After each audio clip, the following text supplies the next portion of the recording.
Everyone, and welcome to Stand Up Poetry with me, Hannah. Not really sure exactly what it's going to look like yet, but we're just going to get in the flow.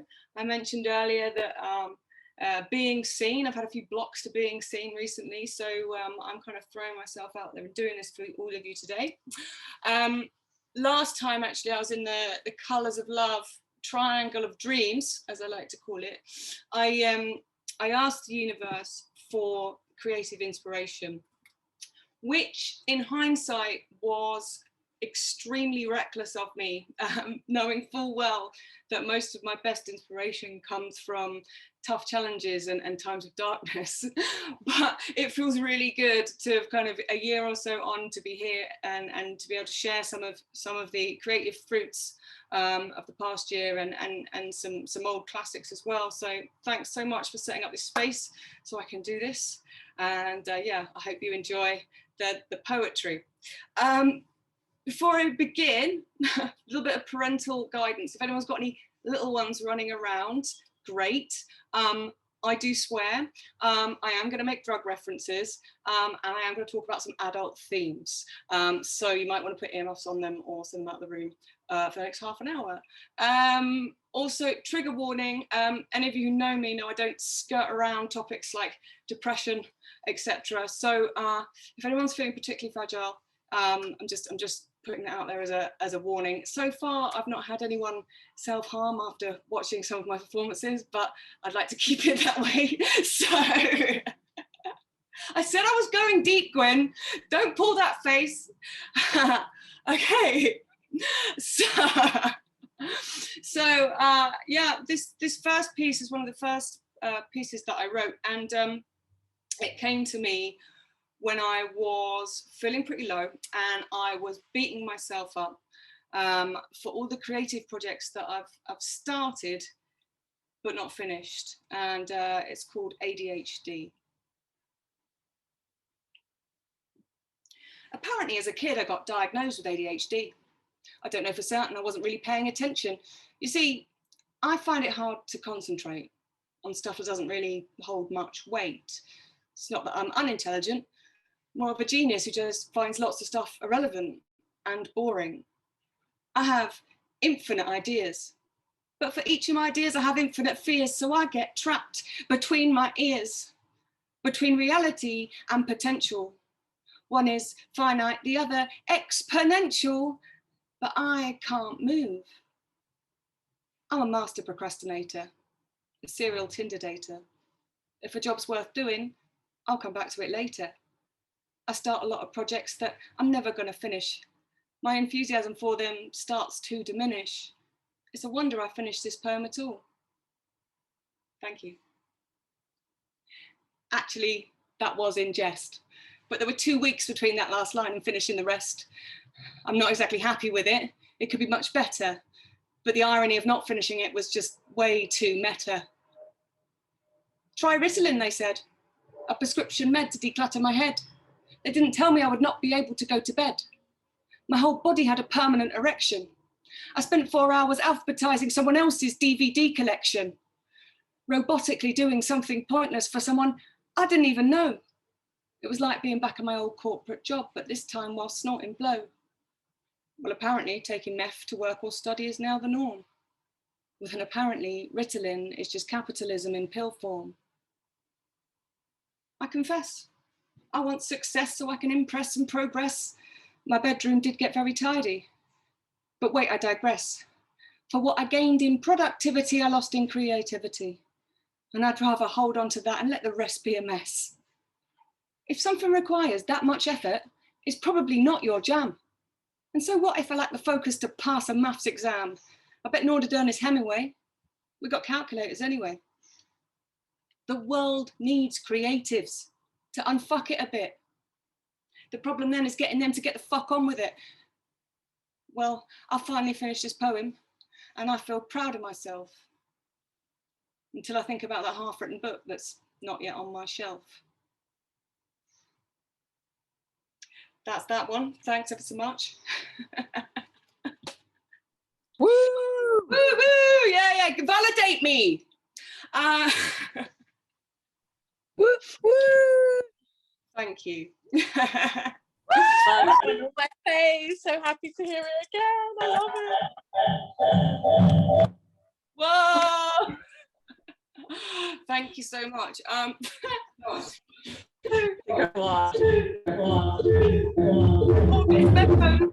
Everyone mute.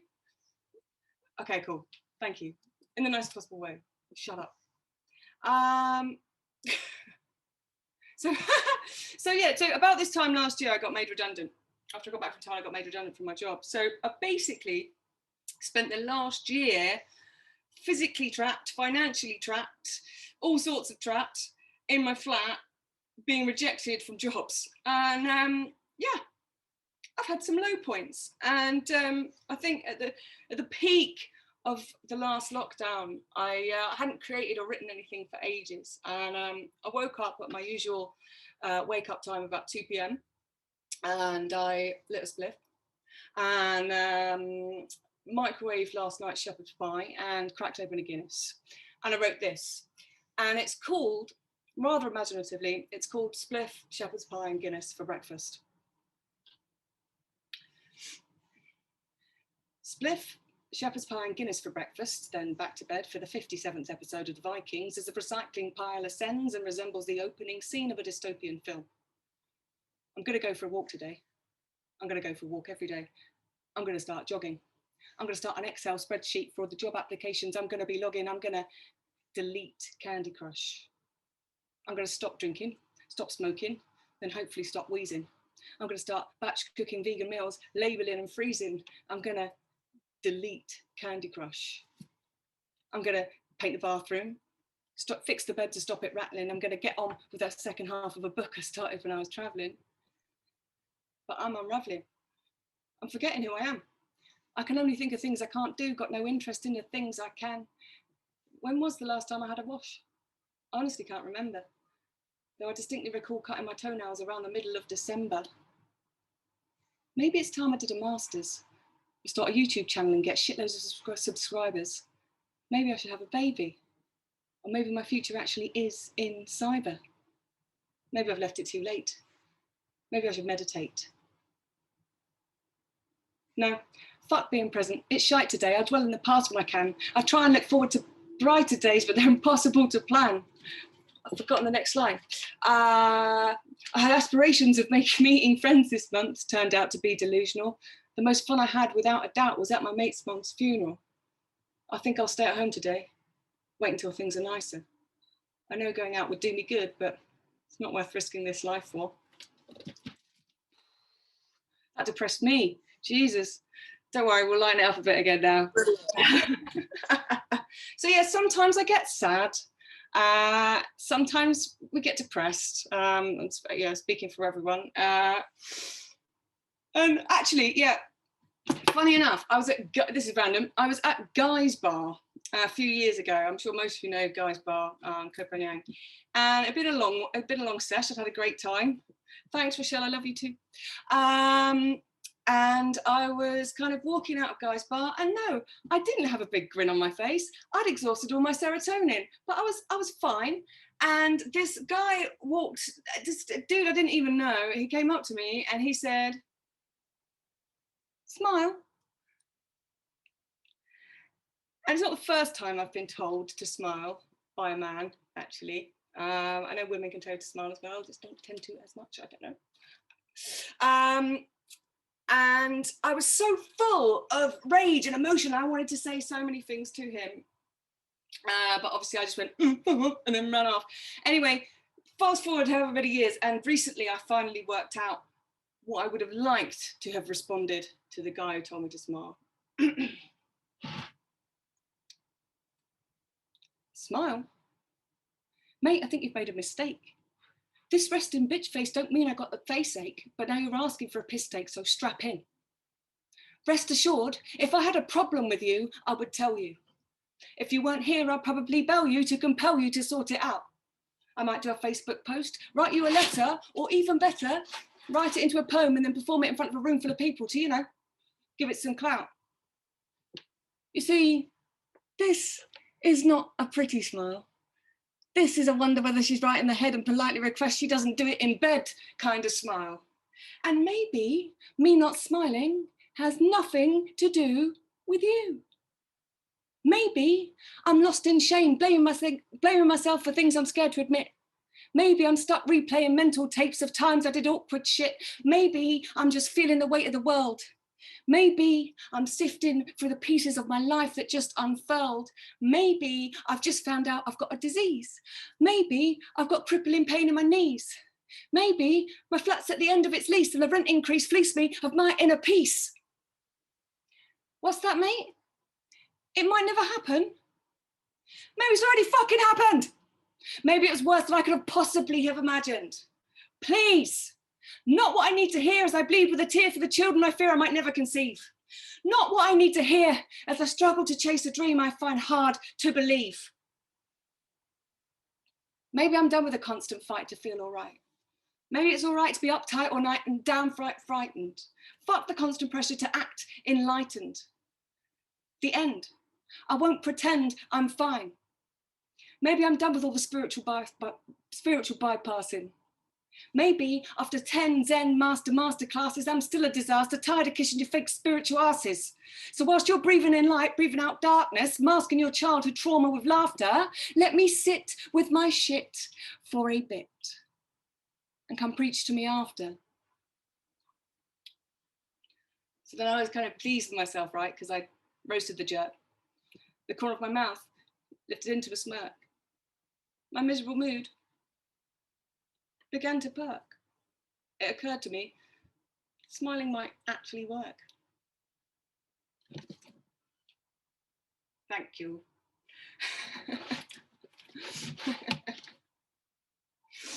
So staying on the topic of mental health, talk about what you know. Mental health is linked to everything. Loads of different things contribute to a state of mind.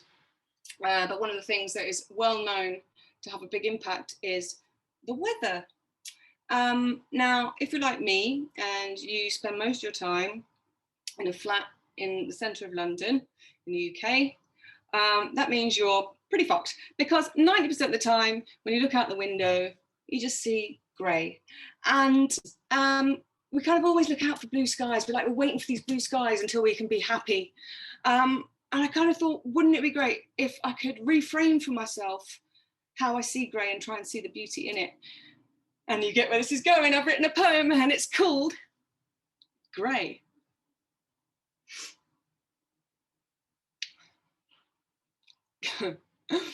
This is serious, I need to stop.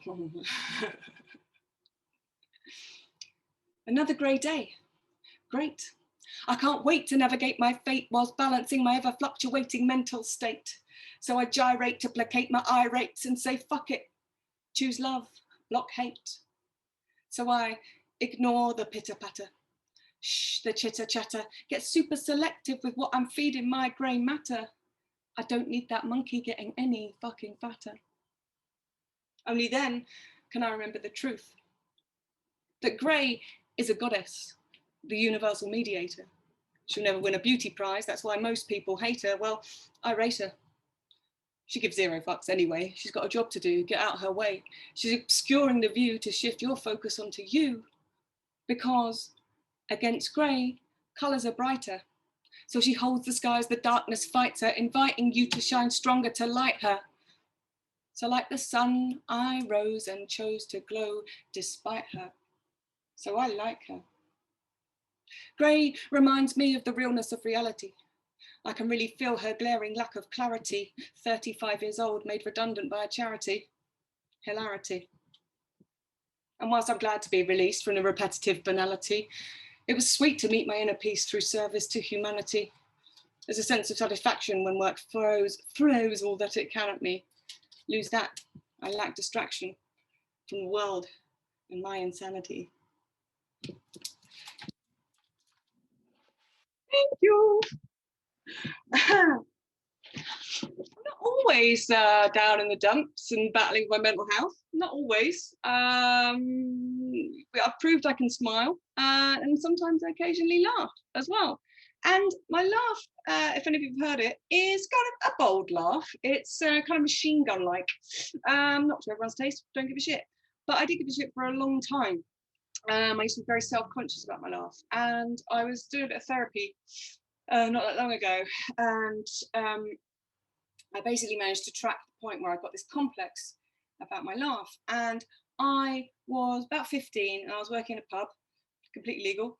And my mum was there and she was talking to this really kind of old, kind of cravat wearing antique of a man. And he basically was talking to her about me, and she said, "Oh yeah, she's very attractive, dear, but you really must do something about that laugh. And have you thought about finishing school?" And at that point, I just kind of went into one and started to get really self-conscious about it. Anyway, fast forward 20 years, and I wrote that old man a poem. And yeah, it's called Sorry, Old Man. Yeah. I'm sorry, old man. I'm sorry if the sound of my joy annoys you. I'm sorry if I'm too loud and too proud to fit elegantly into your expectation of me. I'm sorry, but women make noise too. I'm sorry, old man. I'm sorry if my light is too bright for you to handle, so you feel the need to dim me like a candle. I am sorry, old man. I'm sorry, old man. I'm sorry if my hip to waist ratio's not to your taste. I know I'm way too athletic and nowhere near pathetic enough to make you look strong. And I know it's me who's in the wrong. I'm sorry, old man. I'm sorry if the hair underneath my arms compromises the charms of my eyes and my teeth as you wonder what is underneath my dress. Yes, it's a mess. I'm sorry, old man. I'm sorry if the hair between my legs deems me inedible and my hands and feet aren't petite enough to make your dick look credible. I am sorry, old man. I'm sorry if my sexual history makes me less than respectable, and if you look between my legs, it's not quite symmetrical. I'm sorry, old man. I'm sorry I can only get turned on by affection and connection, and that by insisting on protection, I make you lose your erection. I'm sorry, old man. I'm sorry I share my vagina with whoever I choose and won't swap it for a designer handbag and shoes. I'm sorry if that offends you.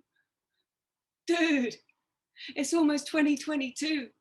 The time to lose these old paradigm views and attitudes are long overdue.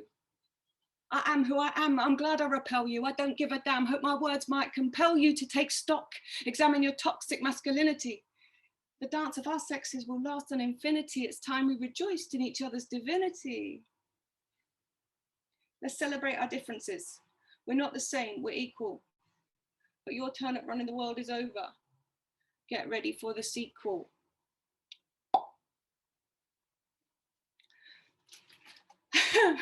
That was, sorry. Woo! That was, now, obviously, the old man in that poem represented the patriarchy. Not all men. Not all men. Did I need to say that? Probably not. Do I need to now come up with another poem that shows that I do in fact love men? Probably not, but I will anyway.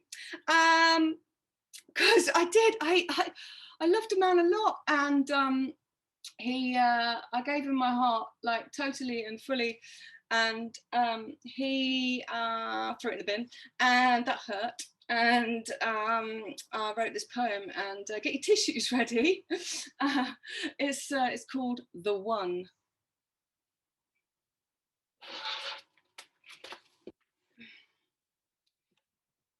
I know a pain far worse than unrequited love. I've been left on the road like a sad single glove when we were the perfect pair. You mirrored my soul straight back into my heart. Our love was divine, cosmic art. This goes beyond unfair. My rational mind is yelling at me, taunting me, teasing me, telling me gleefully that you're probably with another already. But the time was 11:11 when I glanced at my microwave. To be fair, it is stuck on 11:11. It's fucking Mercury retrograde. But if you would just see me one more time, I would awaken your kundalini. I read how to online. My intuition is on a mission. She's trying to make me look like some sort of nut, but I feel it so strongly in my gut. Maybe it's because I'm empathetic. Maybe it's just because I'm pathetic.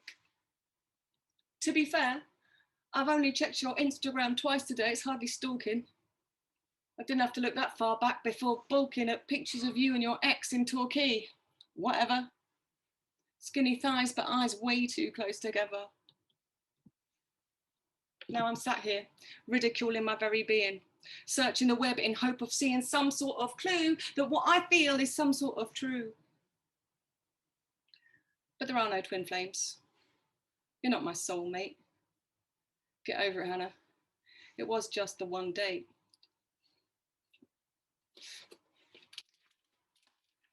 See, I'm pathetic and empathetic. You can be both. That's fine. I'm cool with it. What are we doing for time? Okay, cool. Yeah.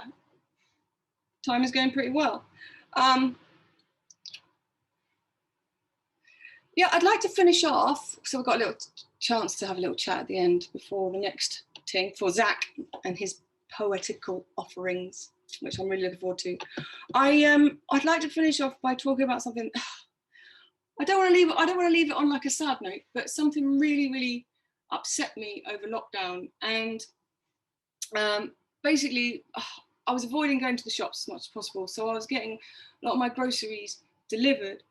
And I was using a company called Ocado. Those of you who aren't in the UK, it's just an online superstore. You probably could work that out, shut up, Hannah. And basically, I just kept receiving substandard avocados. And it really, really got to me. So I wrote them a limerick, and I don't know, some of you might find it a bit triggering. But I'm going to do it anyway.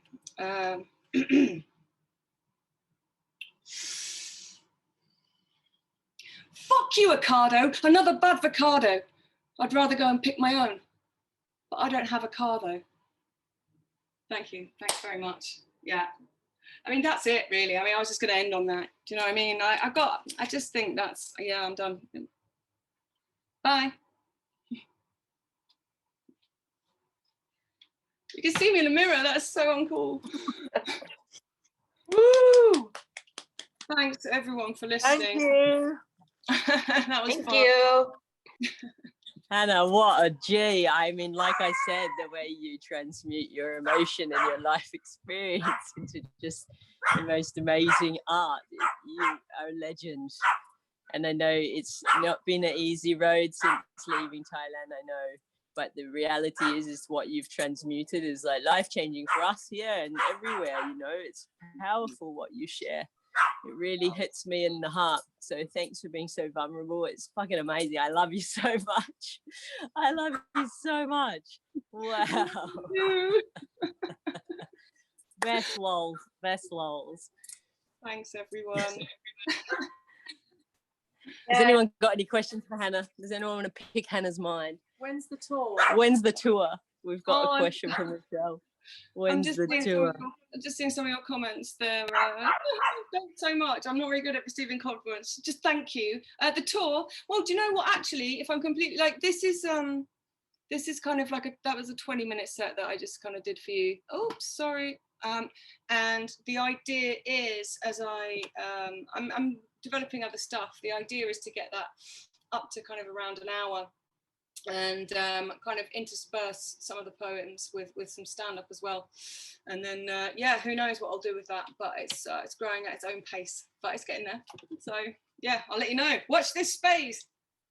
It's so amazing to watch you just continuously evolve this poetic stand-up magic, and I know that half-written book is all about your life experience that you're meant to live, and you're doing it. So you know, don't worry that other half of that book. So it's just now, this is what we're experiencing. This is it. It's you, you know, you are that powerhouse of creation and wisdom and just effortlessly sharing so like deeply, but it's humorous and it hits my heart. I'm just so grateful for you, Hannah. Thank you.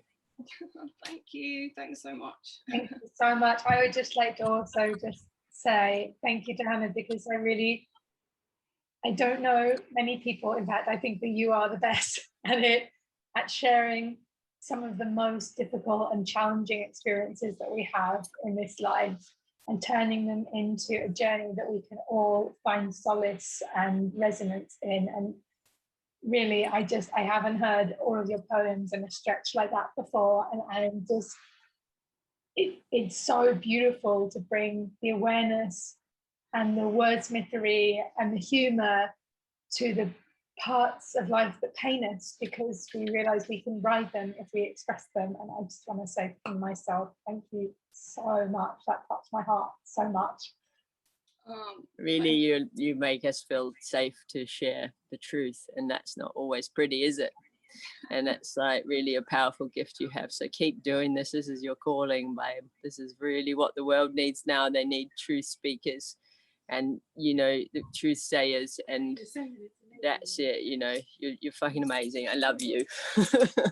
Thank you all so much. But what I will say is, like, the poems that I write them for me, and I write them because I have so much emotion bubbling up around something. I need to get them out. So actually, like, I don't know how many of you write poetry. I know a few of you definitely do. But even if you never have any intention of sharing it, I cannot recommend enough the healing benefits of just getting your rage or your sadness or whatever it is out onto paper.